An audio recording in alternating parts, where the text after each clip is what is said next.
The sun hung low over the dusty plains of Texas, as Tabitha Zimmerman clutched her travel papers with trembling fingers.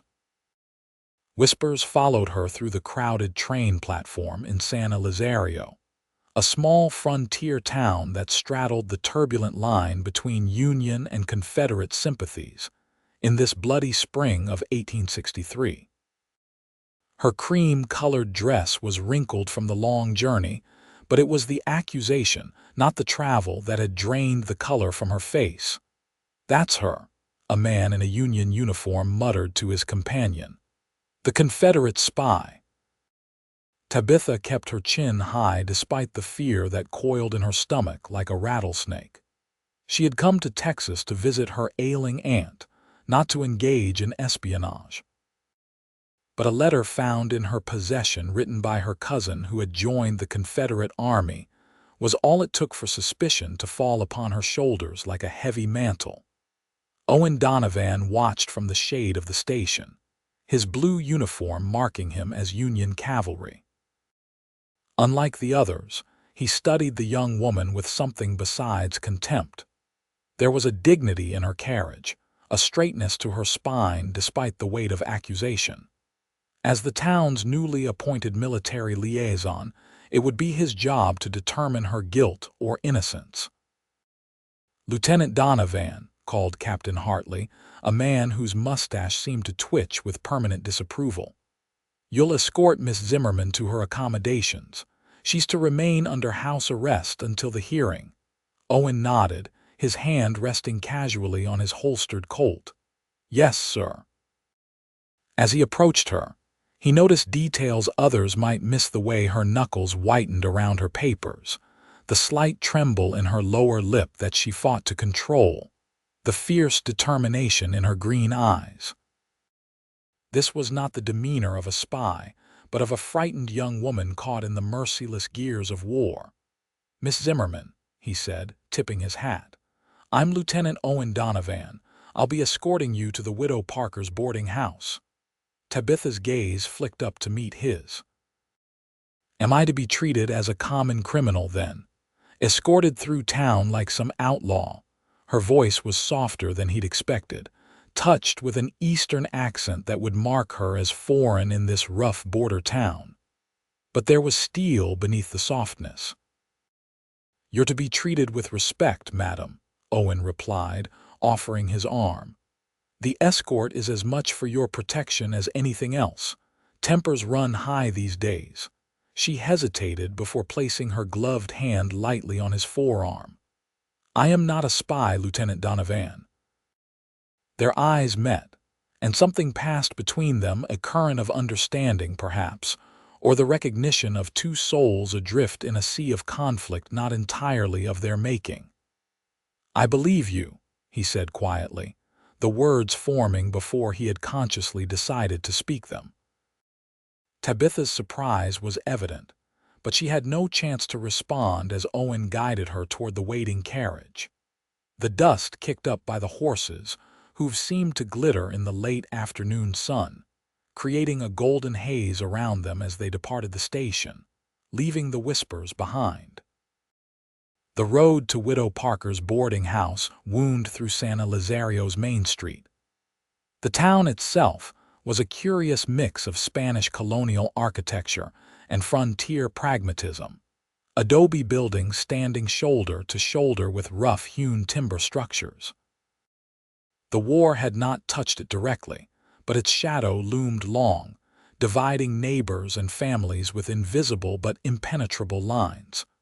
Owen helped Tabitha down from the carriage, conscious of the eyes watching from windows and doorways. "The hearing will be in 3 days," he informed her. "Until then, you're confined to the boarding house and its immediate grounds." "And if I'm found guilty of this ridiculous accusation?" she asked, her voice barely audible. The question hung in the air between them. They both knew the penalty for spying in wartime.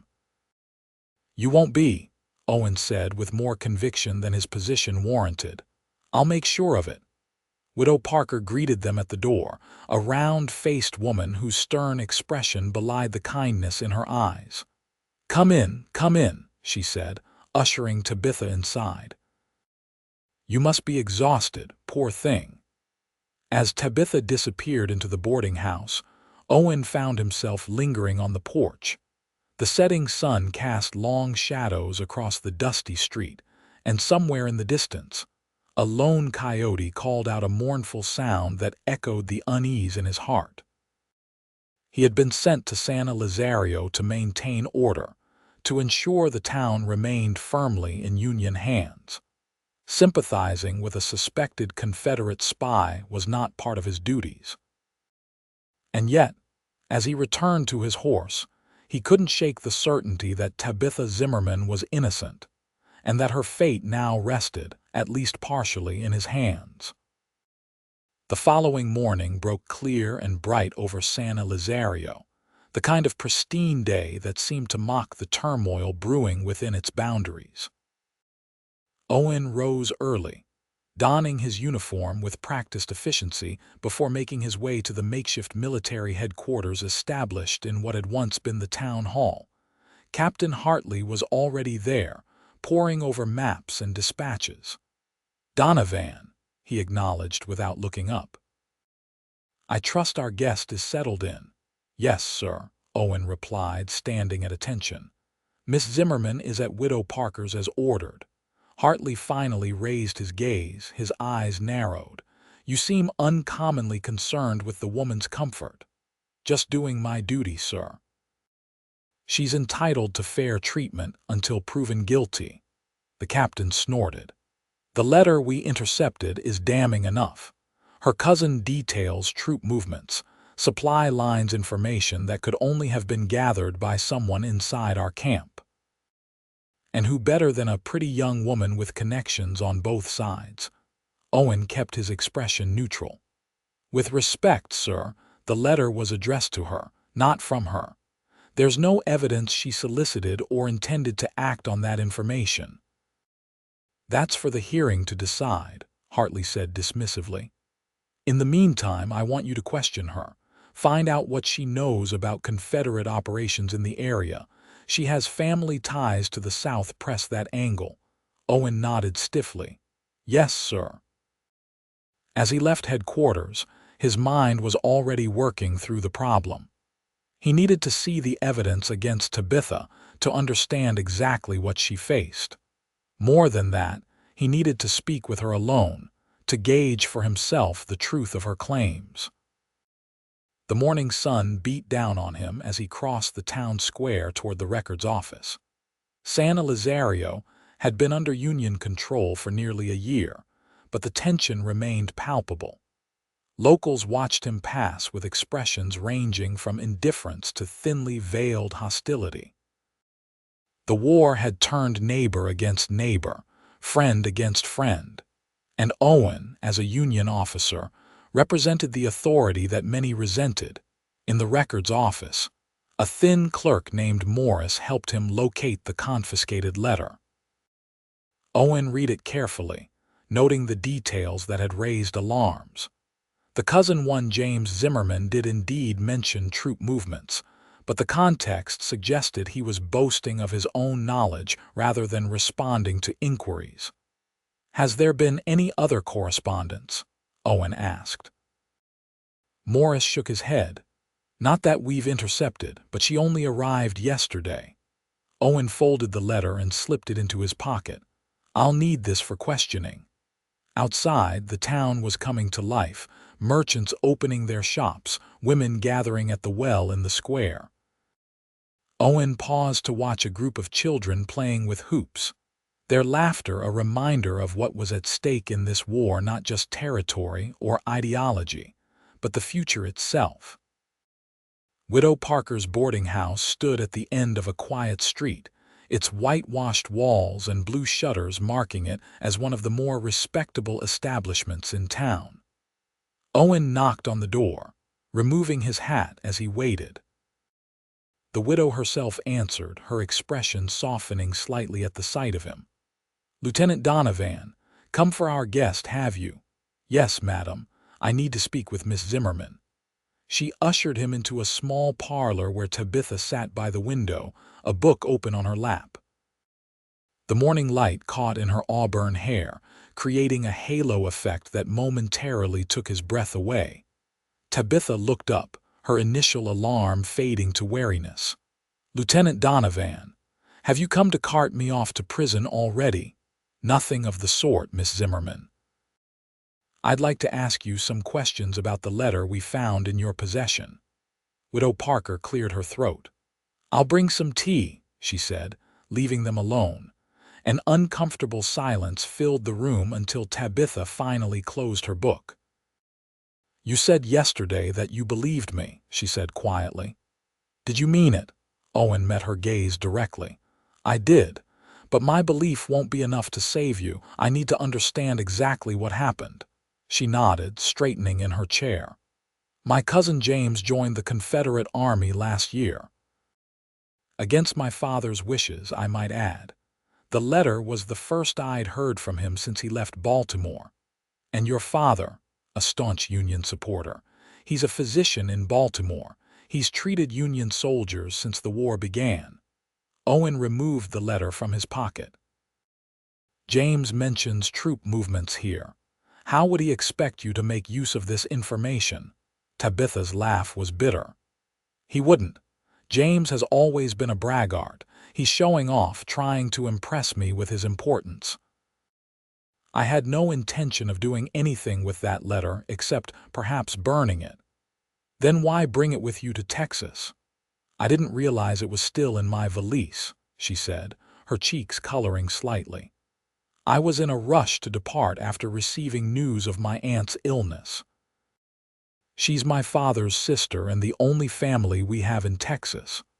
Owen studied her face, looking for signs of deception. He found none. "Your aunt lives here in San Elizario, just outside town. Aunt Martha owns a small ranch. She's too ill to travel to Baltimore, and my father couldn't leave his patients, so I came instead." The story was plausible, even likely. Yet the military tribunal would need more than plausibility. They would need proof. "Miss Zimmerman, I want to help you," Owen said, leaning forward. "But to do that, I need to know everything. Is there anyone who can vouch for your loyalty to the Union? Anyone who can confirm your story about the letter?" Tabitha's expression fell. "My father could, but he's hundreds of miles away, and Aunt Martha is bedridden. I don't know anyone else in Texas." Owen was about to respond when Widow Parker returned with a tea tray. The conversation turned to more general topics: the weather, the long journey from Baltimore, the widow's famous shortbread cookies. But beneath the pleasantries, Owen could sense Tabitha's growing anxiety. As he prepared to leave, he took her hand impulsively. "I'll do everything I can to clear your name," he promised. Her fingers tightened around his for a brief moment. "Why would you risk helping me? You don't even know me." Owen found himself unable to articulate the certainty he felt about her innocence, the connection that had formed between them in their brief acquaintance. "Let's just say I believe in justice," he said finally. Outside, the midday sun was relentless. Owen mounted his horse, his mind already formulating a plan. He would need to visit Tabitha's aunt to confirm her story. And he would need to find evidence that could exonerate her, perhaps proof that the information in James's letter was already common knowledge, or that Tabitha had never had the opportunity to pass it on. The ranch belonging to Martha Blackburn lay 3 miles outside town, a modest spread with a small herd of cattle and a few acres of struggling crops. As Owen approached, he noted the signs of neglect: fences in need of repair, weeds encroaching on the garden. A young Mexican man met him at the gate, his expression wary. "Can I help you, senor? I'm Lieutenant Donovan. I need to speak with Miss Blackburn about her niece." The man hesitated, then nodded. "Doña Martha is not well, but she is awake. I will tell her you are here." Owen waited on the porch, taking in the quiet beauty of the landscape. Despite the ranch's modest state, the view was spectacular, rolling plains stretching toward distant mountains, the land painted in shades of gold and brown under the afternoon sun. The door opened, and the young man beckoned him inside. "Doña Martha will see you now." The house was dim after the bright sunlight, the curtains drawn against the heat. In the small sitting room, an elderly woman reclined on a chaise, her thin frame swallowed by blankets despite the warmth. "Lieutenant," she said, her voice surprisingly strong, "Miguel tells me you've come about Tabitha. Has she arrived safely?" Owen removed his hat. "Yes, madam, she arrived yesterday, but there's been a complication." Martha Blackburn's eyes narrowed. "What sort of complication?" Owen explained the situation as gently as possible, watching as concern. Then anger flashed across the older woman's face. "Spying. Tabitha. That's the most ridiculous thing I've ever heard," she declared. "The girl is as loyal to the Union as her father. Richard would never have raised her otherwise." "I believe you, madam," Owen assured her, "but the military tribunal will need more than character references. The letter from her cousin, James, was always a fool," Martha interrupted. "Joining the Confederacy broke his uncle's heart. If he sent Tabitha information, it was because he's too vain to realize the danger he was putting her in." Owen nodded. "That aligns with Miss Zimmerman's explanation, but I need to build a stronger case for her innocence. Is there anything you can tell me that might help?" Martha considered the question. "Tabitha has been corresponding with me for months about my illness. In every letter, she expresses her hope for a swift Union victory so that travel between states will be safer. She's been trying to convince me to return to Baltimore with her, away from the fighting." "Do you still have those letters?" "Of course." Martha gestured to a small writing desk. "In the top drawer, you'll find them tied with blue ribbon." Owen retrieved the packet of letters, quickly scanning their contents. Tabitha's handwriting was neat and precise, her words revealing a thoughtful young woman deeply concerned for her aunt's well-being and distressed by the conflict tearing the nation apart. "These will help," he said, carefully returning them to their place. "With your permission, I'd like to bring some of them to the hearing." "Take whatever you need," Martha said. "Just clear my niece's name. She doesn't deserve this, Lieutenant." Owen promised to do his best, his determination strengthening. As he prepared to leave, Martha called him back. "Lieutenant Donovan, may I ask why you're taking such a personal interest in my niece's situation?" The question caught him off guard. Why indeed was he so invested in proving Tabitha's innocence? He had only just met her, yet he found himself unable to focus on anything else. "I believe in justice, madam," he said finally, echoing his words to Tabitha. Martha's smile was knowing. "Of course you do," she said. "But I suspect there might be more to it than that." Owen left the ranch with several of Tabitha's letters and a growing conviction that he was right about her innocence. But he also left with an unsettling awareness of his own feelings that had no place in a military investigation. The ride back to San Elizario gave him time to think, to plan his strategy for the hearing. He would need more than just the letters. He would need to discredit the idea that Tabitha could have been involved in espionage at all. As he approached town, he noticed a rider coming from the opposite direction, pushing his horse hard. Owen recognized him as one of the dispatch riders from Fort Bliss, Lieutenant Donovan. The man called, reining in beside him. "Captain Hartley sent me to find you." "There's been a development in the Zimmerman case." Owen felt a chill despite the afternoon heat. "What kind of development?" "A man was caught trying to contact her at the boarding house. He's been identified as a known Confederate sympathizer." Owen's heart sank. Just when he thought he was making progress, this new complication threatened to destroy everything. He spurred his horse toward town. dust rising in his wake as the sun began its descent toward the western horizon. The boarding house was surrounded by Union soldiers when Owen arrived. Captain Hartley stood on the porch, his expression thunderous. "Donovan, where the hell have you been?" he demanded. "Investigating the Zimmerman woman's story, sir," Owen replied, dismounting. "What's happened?" Hartley gestured to a man being held between two soldiers middle-aged, well-dressed, with the look of a businessman rather than a spy. "Thomas Walsh. Owns the Mercantile in El Paso. He was seen trying to pass a note to Miss Zimmerman through the window." Owen glanced at the man, who stared back defiantly. "And the note?" "Destroyed before we could get to it. But Walsh is known to have Confederate connections. This doesn't look good for your innocent young lady." Inside, Tabitha was seated in the parlor, her face pale but composed. When she saw Owen, relief flickered across her features. "Lieutenant Donovan, please tell them this is a mistake," she said. "I've never seen that man before in my life." Owen turned to Captain Hartley. "Sir, request permission to question the suspect privately." Hartley hesitated, then nodded curtly. "5 minutes, Donovan. Then we're moving her to the jail for security." When they were alone, Owen spoke quickly. "Miss Zimmerman, I believe you, but things have just become much more complicated. I need you to tell me exactly what happened with Walsh." Tabitha's hands twisted in her lap.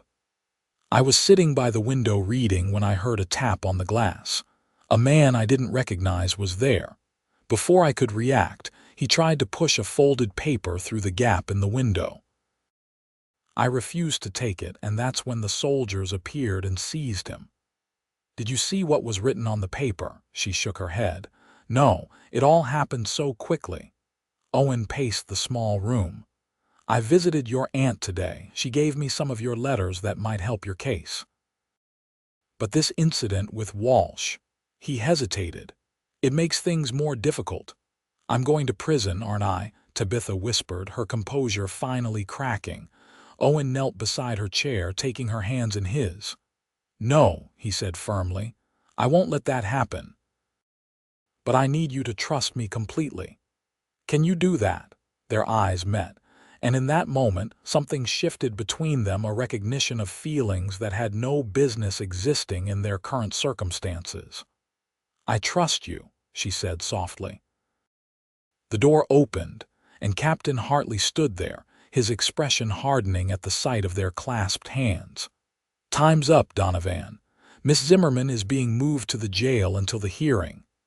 As Tabitha was escorted out, Owen caught her gaze one last time. The fear in her eyes was tempered with something else now, a flicker of hope, perhaps, or the same inexplicable connection he felt himself. That night, Owen sat in his quarters above the town's only saloon, the letters from Martha Blackburn spread before him. They painted a clear picture of Tabitha's character and loyalty, but would they be enough to counteract the damning new development with Walsh? He needed to speak with the merchant, to understand his motivation for approaching Tabitha. But more than that, he needed to find the connection between Walsh and James Zimmerman, the missing link that might explain everything. Sleep eluded him as he worked late into the night, mapping out the known facts and searching for a pattern that would make sense of them. Outside his window, San Elizario lay quiet under a canopy of stars, the war momentarily held at bay by darkness and distance.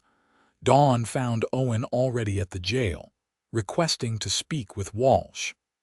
The merchant had been placed in a cell separate from Tabitha, at the far end of the small building. "You're wasting your time, Lieutenant," the jailer said as he unlocked the cell door. "He hasn't said a word since we brought him in." Walsh sat on the narrow cot, his expensive clothes now rumpled and dusty. He looked up as Owen entered, his expression guarded. "Mr. Walsh, I'm Lieutenant Donovan. I'd like to ask you a few questions about yesterday's incident." The merchant remained silent, his gaze steady but revealing nothing. Miss Zimmerman claims she doesn't know you, Owen continued. Yet you specifically sought her out. Why? Still no response. The note you tried to give her, what did it say? Walsh finally spoke, his voice rough from disuse. I have nothing to say to you, Lieutenant, except that the young lady is telling the truth. She doesn't know me. Owen leaned against the cell wall, studying the older man. Then why approach her? Why risk arrest to speak with a stranger? A faint smile touched Walsh's lips.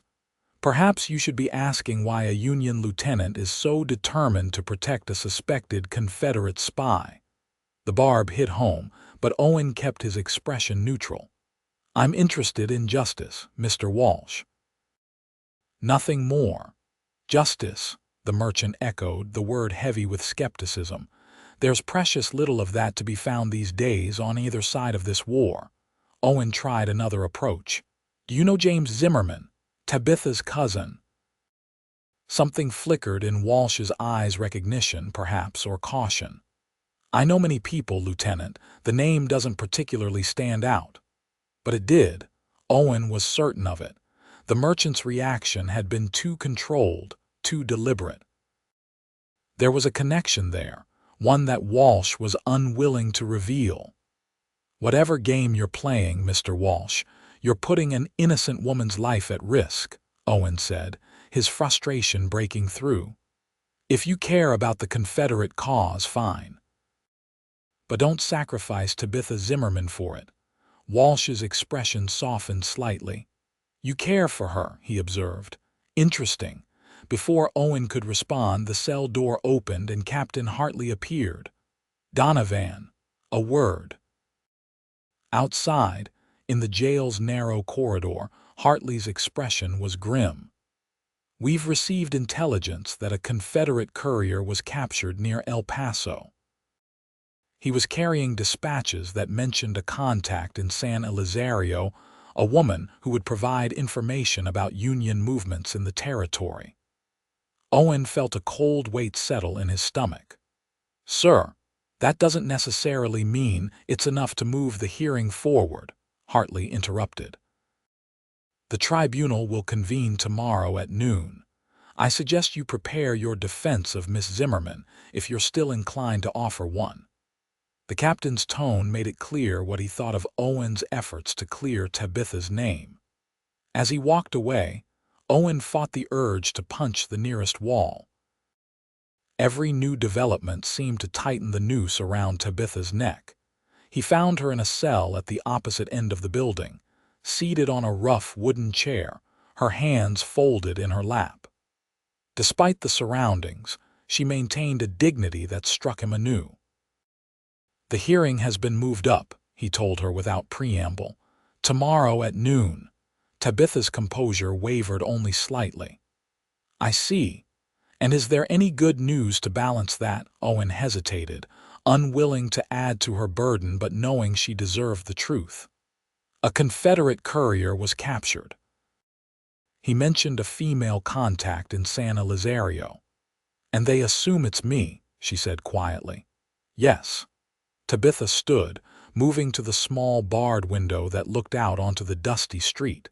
Lieutenant Donovan, Owen, I want you to know that I appreciate everything you've done for me. But perhaps it's time to accept that circumstances are against us. I don't accept that, Owen said firmly. And I won't let you give up either. I've been going through your letters to your aunt. They show your loyalty to the Union, your distress over the war. And I believe there's a connection between Walsh and your cousin James, something that might explain all of this. Tabitha turned to face him, the afternoon light catching her features in a way that made his breath catch. Even if there is, will we discover it in time? Owen reached through the bars, taking her hand. Trust me, he said. I won't let you down. Their fingers interlaced, a tenuous connection across the iron barrier separating them. In that touch, Owen felt the weight of his promise and the undeniable pull of feelings that had no place in the middle of a war, in the middle of an investigation that could end with Tabitha facing a firing squad. But as he looked into her eyes, He knew he would risk everything to save her. Not just because he believed in her innocence, but because in the few short days since she had arrived in San Elizario, Tabitha Zimmerman had become more important to him than he could have imagined possible. With renewed determination, Owen left the jail and headed for the telegraph office. He needed information about James Zimmerman, his unit, his movements, his connections to Thomas Walsh. And he needed it before the tribunal convened tomorrow. The telegraph operator, a thin man named Jenkins, looked up as Owen entered. "Lieutenant, what can I do for you?" "I need to send an urgent wire to Fort Bliss," Owen said, scribbling the message on a piece of paper. "Information request about a Confederate soldier named James Zimmerman and any known connection to Thomas Walsh of El Paso." Jenkins nodded, taking the paper. "I'll send it right away." But replies from Fort Bliss have been slow lately. The lines are down more often than not with all the patrols. "This can't wait," Owen insisted. "It's a matter of life and death." As Jenkins began tapping out the message, Owen paced the small office, his mind racing. He needed more than just the telegraph. He needed to speak with someone who knew Walsh, someone who might understand why the merchant had approached Tabitha. The sun was setting as Owen made his way to the town's saloon. If there was one place in San Elizario where information flowed freely, it was there, among the cowboys, traders, and drifters who passed through the territory. The Eagle's Nest was already crowded when Owen entered, the air thick with tobacco smoke and the smell of whiskey. Conversations quieted briefly at the sight of his uniform, then resumed with a forced casualness that told him his presence was noted and unwelcome. He made his way to the bar, where the owner, a grizzled man named Hank Fisher, was polishing glasses. "Evening, Lieutenant," Hank greeted him. "What brings you to my establishment?" "Information," Owen replied, placing a coin on the bar. "About Thomas Walsh." Hank's hand paused in its motion. "Walsh, the merchant they arrested yesterday, the same. What do you know about him?" The barkeeper glanced around, then leaned closer. "Not much to tell. He comes through town every few months, keeps to himself mostly, stays at the hotel, not here." "Any known Confederate sympathies?" Hank shrugged.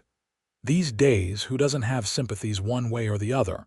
But Walsh never struck me as the type to get involved. Too concerned with his business to risk it for politics." Owen's instincts told him there was more to the story.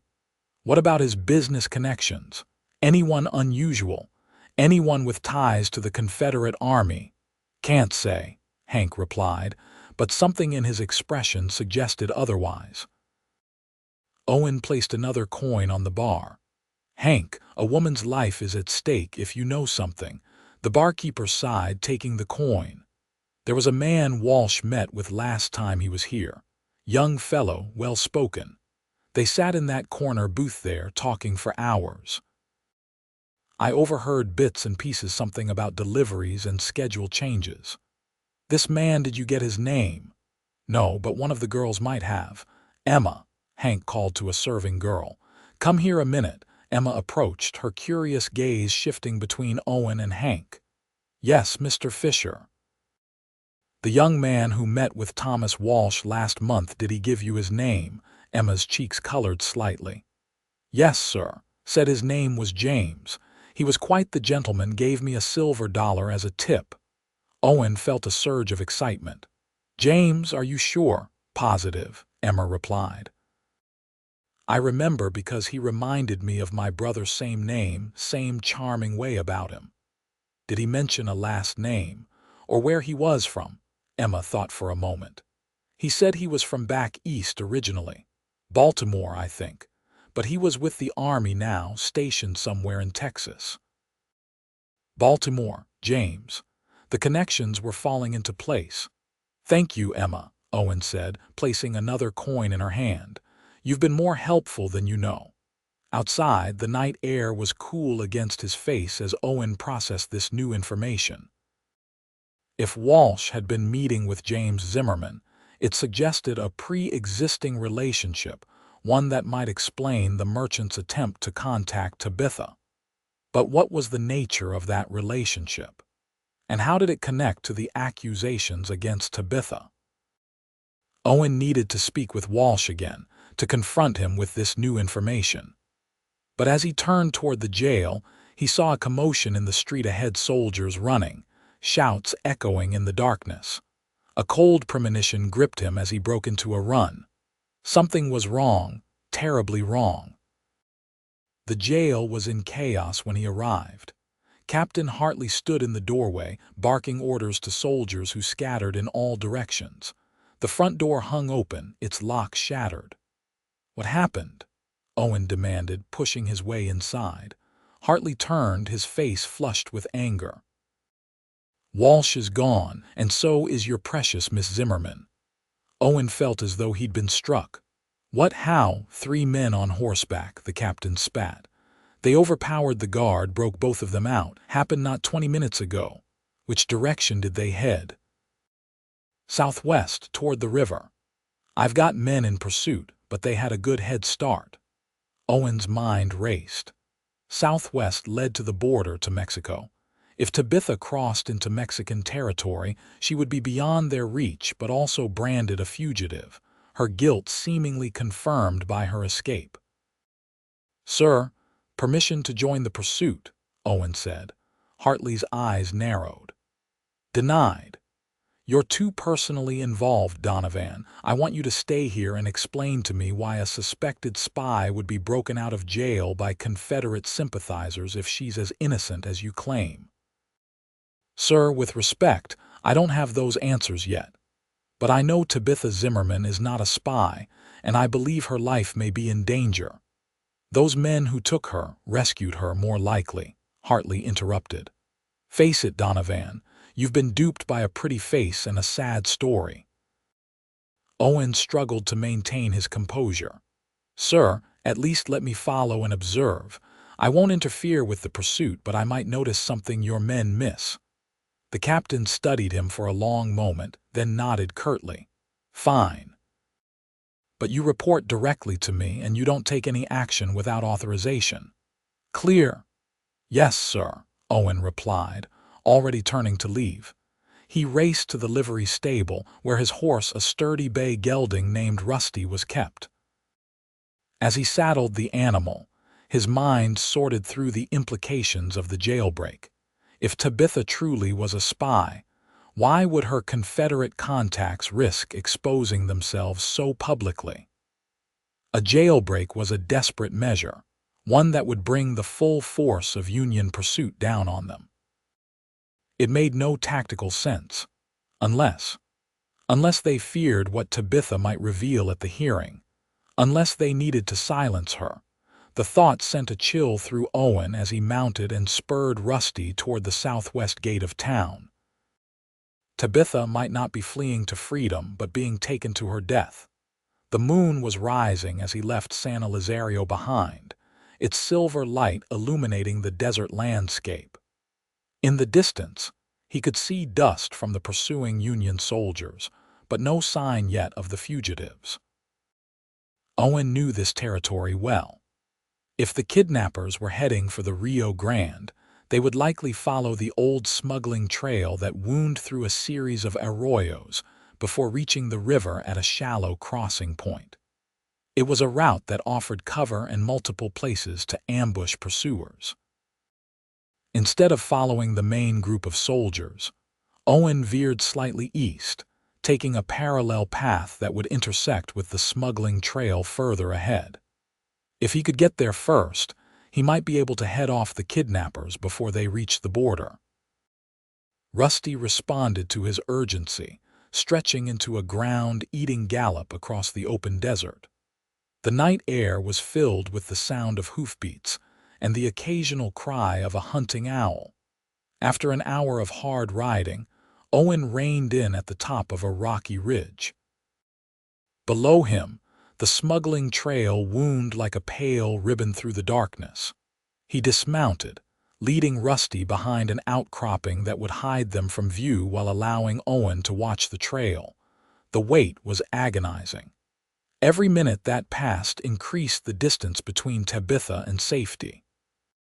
Owen found himself praying something he hadn't done since before the war, that he wasn't too late, that she was still alive. Finally, he heard the soft sound of horses moving at a walk, trying to minimize noise.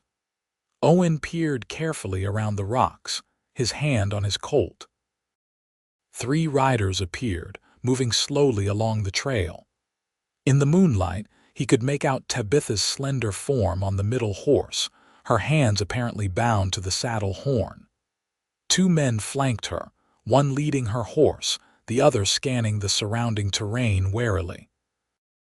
Owen waited until they were directly below his position before making his move. He couldn't risk a gunfight with Tabitha so close. A stray bullet could kill her as easily as her captors.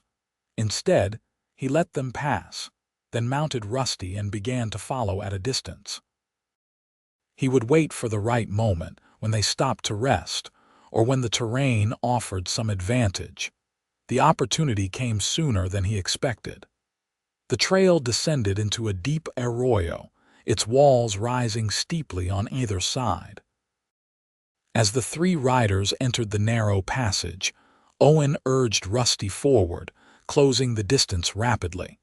He was within 50 yards when the rear rider turned, spotting him. The man shouted a warning and reached for his weapon, but Owen was already firing. The shot went wide, but it served its purpose, creating confusion. The front rider spun around, drawing his gun, while the one who had spotted Owen returned fire.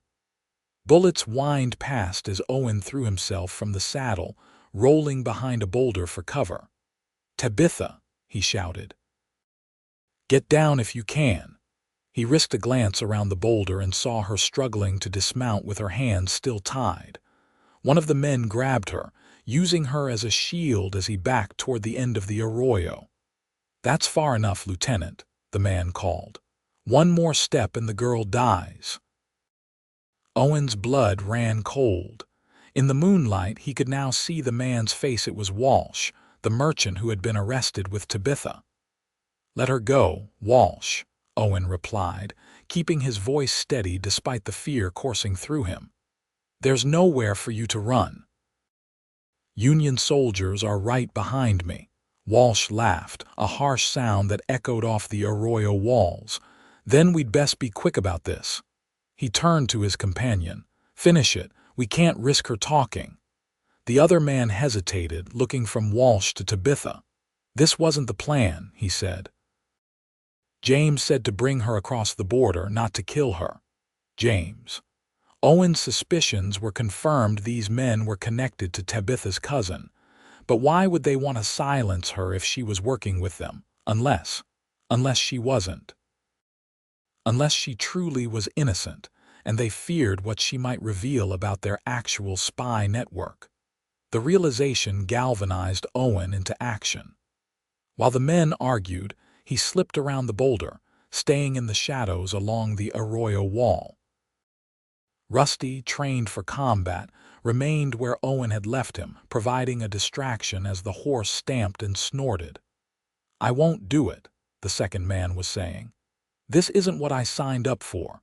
Walsh's face contorted with anger. "Then you're as useless as she is." In one fluid motion, he raised his gun and shot his companion. As the man crumpled to the ground, Tabitha screamed, the sound tearing through the night air. Walsh grabbed her by the hair, pressing his gun to her temple. "Show yourself, Lieutenant," he shouted. "Or the next bullet goes through her pretty head." Owen froze, calculating his options. He was close now, perhaps 20 feet behind Walsh, but the merchant would hear him if he moved closer. And Walsh's finger was already on the trigger, pressed against Tabitha's head. "I'm here," Owen called, stepping into view but remaining in the shadows where Walsh would have to turn to see him. "Let her go, Walsh. It's over." The merchant spun around, dragging Tabitha with him. In the moment it took for Walsh to locate Owen in the darkness, Owen fired. The shot echoed through the arroyo like thunder. Walsh staggered, his gun dropping from suddenly lifeless fingers as he collapsed. Tabitha stood frozen for a heartbeat, then ran toward Owen, her bound hands outstretched. He caught her, pulling her close as relief washed over him. "Are you hurt?" he demanded, quickly examining her for injuries. She shook her head, trembling against him. "No, but I thought—" Her voice broke. "I thought I was going to die." Owen cut the ropes binding her wrists, then wrapped his coat around her shoulders. "It's over now, you're safe." In the distance, they could hear the approaching hoofbeats of the Union pursuit. Soon the arroyo would be filled with soldiers, questions, demands for explanations. But for now, in this brief moment of privacy, Owen allowed himself to hold Tabitha close, to feel the reality of her survival. She lifted her face to his, tears making silver tracks in the moonlight. "You came for me," she whispered. "You didn't believe I was guilty." "I knew you weren't," Owen replied softly. "From the first moment I saw you, I knew." Their eyes met, and in that charged silence the world around them seemed to fall away. Owen bent his head, and their lips met in a kiss born of fear and relief, of connection and possibility. It was Tabitha who pulled away first, though her hands remained on his chest, feeling the rapid beat of his heart beneath his uniform. "The soldiers are coming," she said. "What happens now?" Owen glanced at Walsh's body, then at the wounded man who was stirring feebly nearby. "Now we get answers," he said, "and we clear your name once and for all." The Union patrol arrived minutes later, led by a sergeant who looked from the bodies to Owen and Tabitha with undisguised surprise. "Lieutenant Donovan, Captain Hartley sent us to assist in the pursuit." Owen nodded. "One dead, one wounded. The wounded man needs immediate medical attention, and he has information that will exonerate Miss Zimmerman." The soldiers efficiently secured the scene, binding the wounded man's injury and preparing to transport him back to San Elizario. Tabitha remained close to Owen, her strength gradually returning as the immediate danger passed. As they prepared to return to town, the wounded man, now identified as Peter Holloway, a known Confederate courier, asked to speak with Owen privately. "Lieutenant," he said, his voice weak from blood loss, "what I said before, about James, he'll kill me for failing." Owen crouched beside the man's makeshift stretcher. "James Zimmerman, Tabitha's cousin," Holloway nodded. "He recruited me. Recruited Walsh too. We've been passing information through San Elizario for months. When they intercepted his letter to his cousin, he panicked.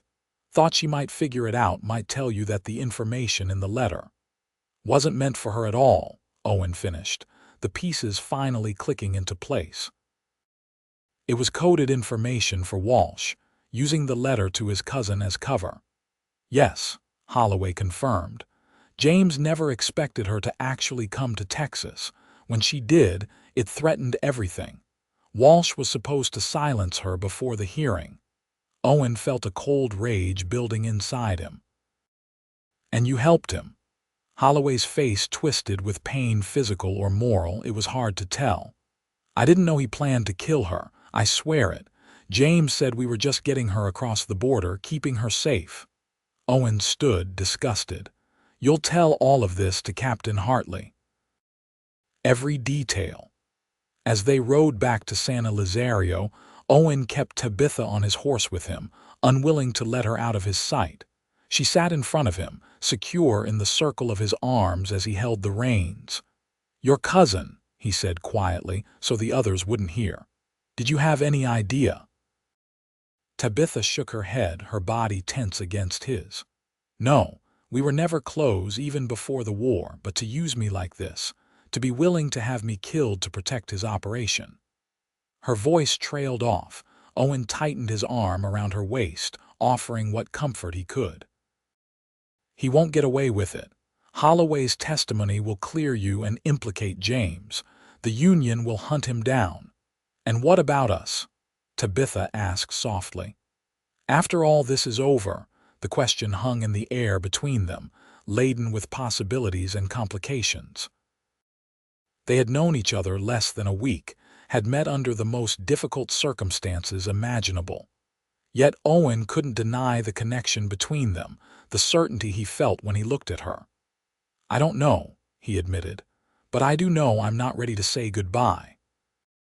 She turned slightly in the saddle to look up at him, her eyes reflecting the first hints of dawn breaking on the eastern horizon. "Neither am I." It was enough for now, this tentative acknowledgement of feelings too new to name but too powerful to ignore. As San Elizario appeared in the distance, Owen allowed himself to hope for a future beyond war and accusations, beyond duty and division. A future that, against all odds, might include Tabitha Zimmerman. The return to San Elizario brought a flurry of activity. Captain Hartley, initially skeptical of Owen's report, changed his tune rapidly upon hearing Holloway's confession. The wounded Confederate courier, faced with the possibility of execution, provided detailed information about the espionage network operated by James Zimmerman. Tabitha was officially cleared of all charges, her name restored though her ordeal had left invisible scars. She took up residence with her aunt, whose health had improved enough to welcome her niece with open arms. For 2 weeks, Owen found himself occupied with the aftermath of the incident, reports to file, testimony to give, a new assignment to consider. Fort Bliss had offered him a promotion, a recognition of his service in uncovering the spy network. But acceptance would mean leaving San Elizario, leaving Tabitha. On a warm evening in late April, Owen rode out to Martha Blackburn's ranch. The property looked different now, fences mended, garden tended, a fresh coat of paint on the house.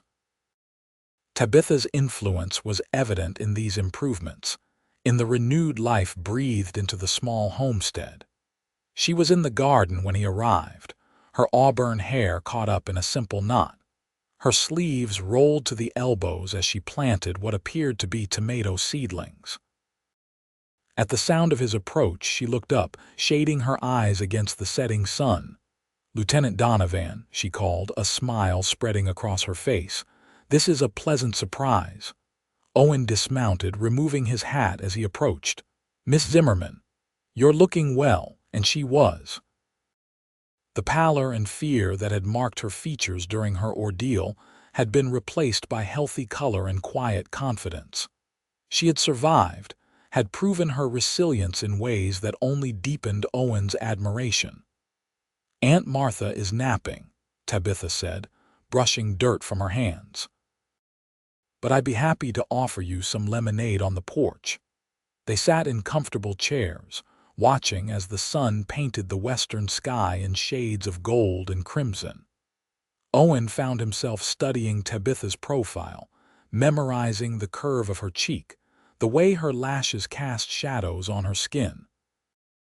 "I've been offered a promotion," he said finally, breaking the companionable silence. Tabitha turned to him, her expression carefully neutral. "Congratulations. You deserve it after everything you did. It would mean transferring to Fort Bliss." "I see." She looked down at her glass, turning it slowly between her fingers. "When would you leave?" "That depends," Owen said, his heart pounding so hard he was certain she must hear it. "On what?" He set his glass aside, gathering his courage. "On whether I have a reason to stay." Tabitha's eyes met his, understanding dawning in their green depths. "And what would constitute a sufficient reason, Lieutenant?" Owen moved from his chair to kneel beside hers, taking her hand in his. "Tabitha Zimmerman, we met under the most unusual circumstances. I was assigned to investigate you, to determine your guilt or innocence. But somewhere along the way, I found myself caring less about my duty and more about you, your safety, your happiness. A soft blush colored her cheeks, but she didn't look away. "Are you saying you'd give up a promotion for me, Owen Donovan?" "I'm saying I'd give up far more than that," he replied seriously. "I know we've known each other only a short time. I know the timing is imperfect, with the war still raging and so much uncertainty ahead. But I also know that I love you, and the thought of leaving you behind feels like leaving a part of myself." Tabitha's free hand came up to touch his face, her fingers gentle against his cheek. "Then don't leave," she said simply. Stay and see where this leads us." Owen turned his head to press a kiss to her palm. "Is that a yes? Will you court me properly, Miss Zimmerman, now that we're no longer under the shadow of accusation and investigation?" Her laugh was bright in the gathering dusk. "I will. Though I must warn you, Lieutenant, Aunt Martha is quite the chaperone. She may have been bedridden when you first met her, but she's regained her strength and her sharp eye for impropriety." "I'll take my chances," Owen said, rising to sit on the arm of her chair. He leaned down, capturing her lips in a kiss that spoke of promise and possibility. When they parted, her eyes remained closed for a moment, as if savoring the sensation. "What will you do," she asked, "if you don't take the promotion?" "Captain Hartley has offered me a permanent position here, as liaison between the military and the town. It's not as prestigious as Fort Bliss, but it would allow me to stay in San Elizario. And after the war?" Tabitha's question touched on the future they both hoped for, but could scarcely imagine in the midst of national conflict. Owen considered his answer carefully. "After the war, I'd like to stay in the territory, maybe ranch if I can acquire some land. It's beautiful country once you get used to its particular harshness." "It is," Tabitha agreed, her gaze moving to the distant mountains, now silhouetted against the darkening sky. "I never expected to feel at home here. I came for Aunt Martha, intending to bring her back to Baltimore with me. But now," Owen prompted, she smiled up at him. "Now I find myself reluctant to leave. This place has a way of growing on you. Or perhaps it's the company," he suggested, returning her smile. "Perhaps," she conceded. "Though I'm not sure my father would approve of his daughter becoming a rancher's wife." The implication of her words hung in the air between them, neither quite ready to address them directly but both aware of the path they were setting for themselves. "Would you be happy here?" Owen asked. "Really happy, not just making the best of circumstances?" Tabitha considered the question with the seriousness it deserved. "I believe I would. Baltimore seems very far away now in more ways than distance. The war has changed everything, changed me. I'm not the same young woman who arrived on that train platform." "No," Owen agreed. "You're stronger, braver." She laughed softly. "Necessity rather than choice, I assure you. But yes, I've discovered things about myself I never knew, a resilience I didn't realize I possessed." The conversation paused as Martha Blackburn appeared in the doorway, her thin frame supported by a walking stick. "I thought I heard voices," she said. "Lieutenant Donovan, how lovely to see you." Owen stood immediately, offering the older woman his chair. "Miss Blackburn, you're looking much improved since our last meeting.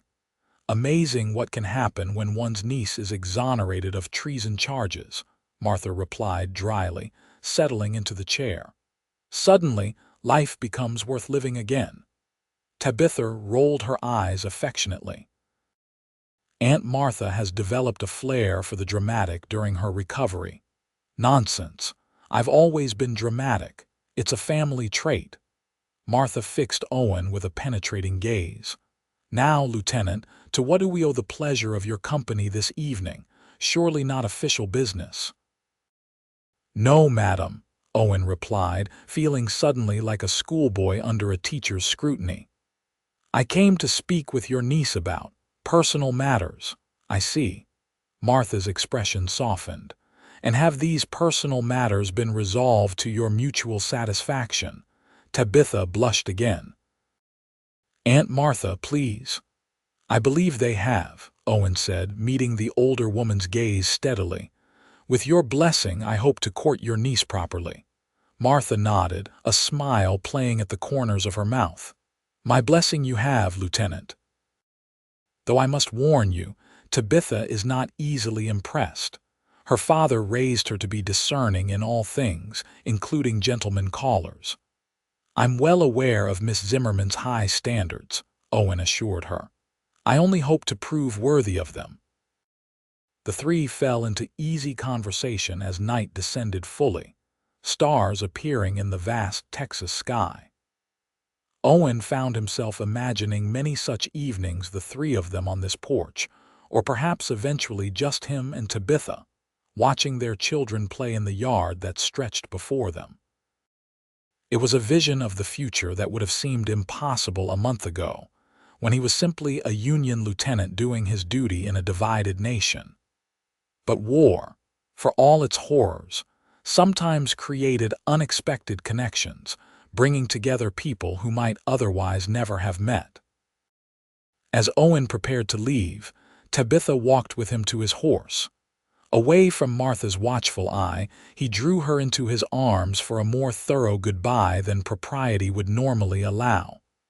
"When can I see you again?" he asked, reluctant to release her. "Come for Sunday dinner," she suggested. "Aunt Martha makes a roast that would tempt even the most committed soldier away from his duties." Owen brushed a strand of hair from her face, tucking it behind her ear. "I'd come even if she served hardtack and coffee."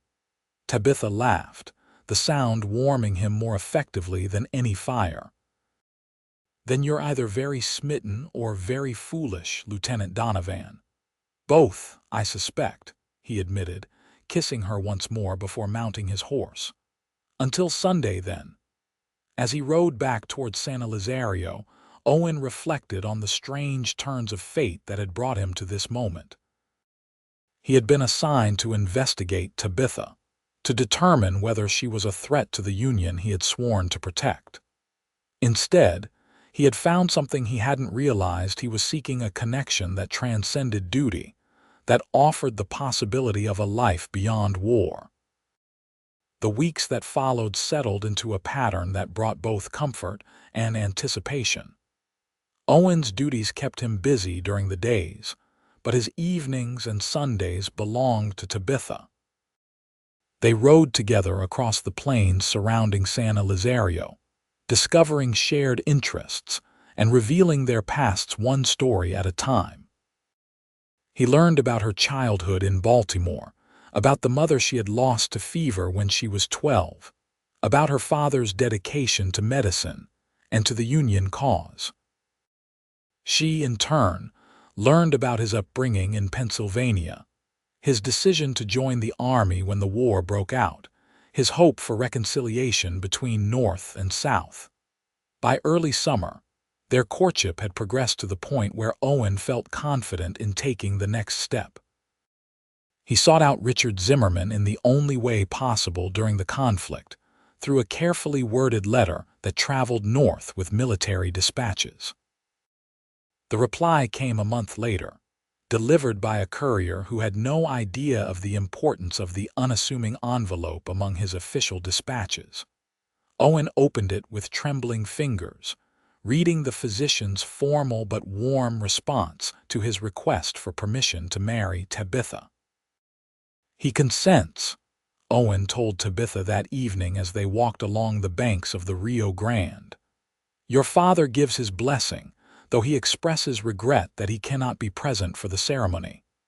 Tabitha took the letter, reading her father's words with a mixture of joy and nostalgia. "He likes you," she said, glancing up with a smile. "Or at least, he likes what he knows of you from my letters and yours." "High praise from a man who hasn't met me," Owen replied, taking her hands in his. "But it's your opinion that matters most. Tabitha Zimmerman, will you marry me? Will you build a life with me here in this harsh but beautiful land?" Her answer was in her eyes before she spoke it aloud, in the way they filled with tears even as her smile widened. "Yes," she said. "Yes, I will marry you, Owen Donovan." He kissed her then, beneath the vast Texas sky, with the river murmuring beside them and the future stretching before them like the endless plains. They were married in the small San Elizario church on a September morning, with Martha Blackburn beaming in the front pew and Captain Hartley serving as Owen's best man. The war still raged elsewhere, but in this corner of Texas, there was a momentary peace, a celebration of union in the midst of division. Tabitha wore a dress of ivory silk that Martha had somehow procured despite wartime shortages, and carried a bouquet of wildflowers gathered from the ranch. Owen, resplendent in his dress uniform, watched her walk down the aisle with wonder, still unable to believe that this remarkable woman had chosen to share his life. The reception was held at Martha's ranch, the yard transformed with paper lanterns and tables laden with the best food the community could provide in lean times. Soldiers mingled with townspeople, old tensions temporarily set aside in honor of the occasion. As the sun set on their wedding day, Owen found Tabitha standing alone on the porch, looking out at the gathering. "Having second thoughts, Mrs. Donovan?" he asked, slipping his arms around her waist. She leaned back against him, covering his hands with her own. "Not one," she assured him. "I was just thinking about how unlikely all of this is. If someone had told me a year ago that I would be married to a Union lieutenant in Texas, I would have thought them mad." "Life has a way of surprising us," Owen said, pressing a kiss to her temple. "Though I must admit, being suspected of espionage is an unusual way to meet one's husband." Tabitha turned in his arms, her expression suddenly serious. "Have you heard anything about James?" Owen hesitated. They rarely spoke of her cousin, the man who had been willing to sacrifice her to protect his espionage network. "He's still at large," he admitted, "but the army is closing in. His network has been dismantled, thanks to Holloway's information." She nodded, accepting the news with the quiet strength that had drawn him to her from the beginning. "I hope they capture him, not for revenge, but because as long as he's free, he can continue to harm others as he tried to harm me." "They will," Owen assured her, though in truth, the chaos of war made such promises uncertain at best. "But tonight, let's not think of James or the war. Tonight is for us, for beginnings rather than old wrongs." Tabitha's smile returned, brightening her eyes. "You're right. And speaking of beginnings, Aunt Martha has given us a wedding gift that might interest you." "Oh." The north section of her ranch, 300 acres, including the cabin by the creek. "She says it's time she downsized anyway." Owen stared at her in surprise. 300 acres. "A good start for a rancher," Tabitha said, her eyes twinkling with amusement at his shock. "Though you'll need to finish your military service first, of course." The generosity of the gift was overwhelming, offering them a security that few young couples could claim, especially in wartime. "We'll have to thank her properly," Owen said when he found his voice. "We already have," Tabitha replied softly. "By finding each other, by building a life here. That's all she wants to know, that her home, her land, will continue after she's gone." Owen pulled her close again, gratitude and love washing over him in equal measure. "Then we won't disappoint her."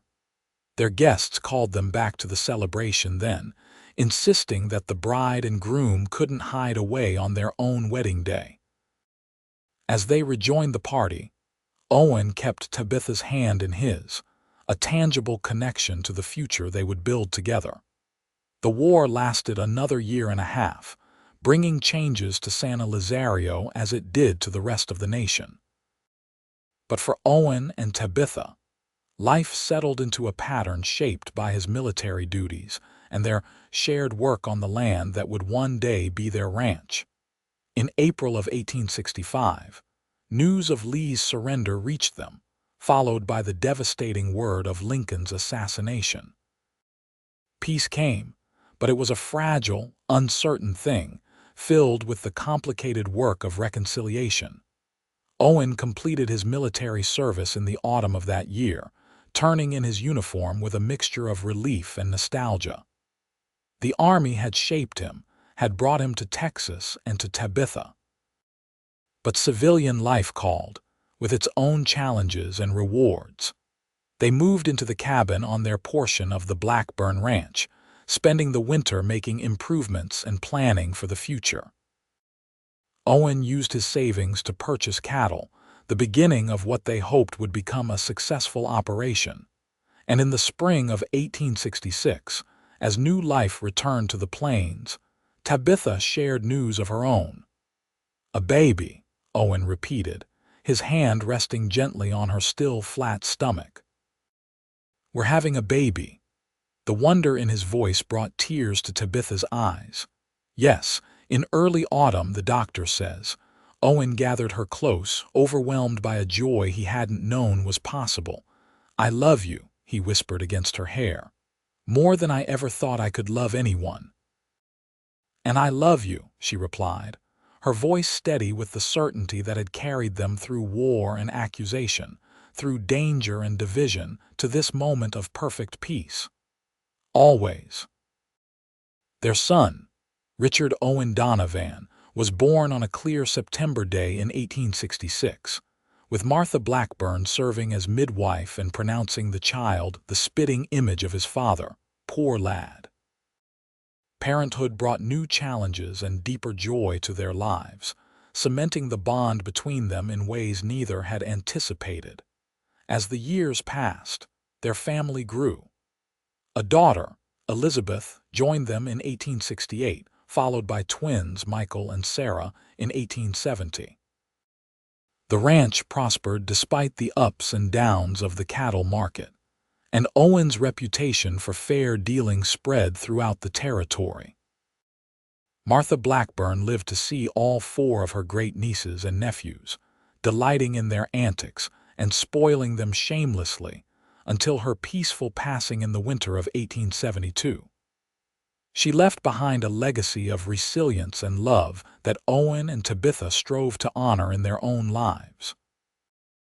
And sometimes, on quiet evenings when the children were asleep and the day's work was done, Owen and Tabitha would sit on their porch, watching the stars emerge over the land that had become their home.